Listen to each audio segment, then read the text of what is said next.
ভারতের রাজনৈতিক মানচিত্রে এমন কিছু মুখ থাকে যারা কেবল নেতা নন, বরং হয়ে ওঠেন পরিবর্তনের প্রতীক। আজ আমরা কথা বলছি এমন একজন ব্যক্তিত্বকে নিয়ে, যার রাজনৈতিক কুশলতা এবং রণকৌশল বারবার আলোচনার কেন্দ্রবিন্দুতে এসেছে। তিনি বিপ্লব দেব। তাকে কেউ বলছেন বিজেপির ট্রাভেল শুটার, আবার কেউ বলছেন অজেয় এক যোদ্ধা।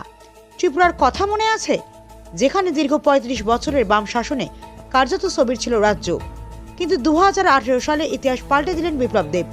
তার নেতৃত্বে ত্রিপুরায় প্রথমবার ফুটেছিল পদ্ম। তিনি কেবল মুখ্যমন্ত্রী হননি, বরং এক নতুন রাজনৈতিক ধারার সূচনা করেছিলেন পাহাড়ি এই রাজ্যে।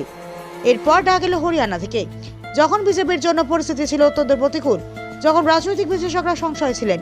ঠিক সেই কঠিন সময়েও কেন্দ্রীয় নেতৃত্ব আস্থা রেখেছিল বিপ্লব দেবের ওপর। সেখানে গিয়েও তিনি প্রমাণ করেছেন কৌশলী চালে কিভাবে হারানো জমি পুনরুদ্ধার করতে হয়। হরিয়ানায় পদ্ম ফুটিয়ে তিনি আরও একবার নিজের রাজনৈতিক সক্ষমতার প্রমাণ দিলেন। এবার নজর পশ্চিমবঙ্গের দিকে। দীর্ঘ 15 বছরের তৃণমূল শাসনের অবসান ঘটিয়ে পশ্চিমবঙ্গে পদ্ম ফোটানোর লক্ষ্য নিয়ে মাঠে নেমেছিলেন বিপ্লব দেব। 2026-এর বিধানসভা নির্বাচনের প্রেক্ষাপটে বিজেপিকে তৃণমূল স্তরে শক্তিশালী করতে এবং দলের অন্তরে নতুন প্রাণ সঞ্চার করতে তিনি যেভাবে সক্রিয় ভূমিকা রেখেছেন, তা নজর কেড়েছে রাজনৈতিক মহলে। রাজনৈতিক ময়দানে হার জিত তো থাকবেই, কিন্তু বিপ্লব দেব বারবার প্রমাণ করেছেন সঠিক নেতৃত্ব আর অদম্য ইচ্ছাশক্তি থাকলে দুর্গম পথ পাড়ি দেওয়া সম্ভব।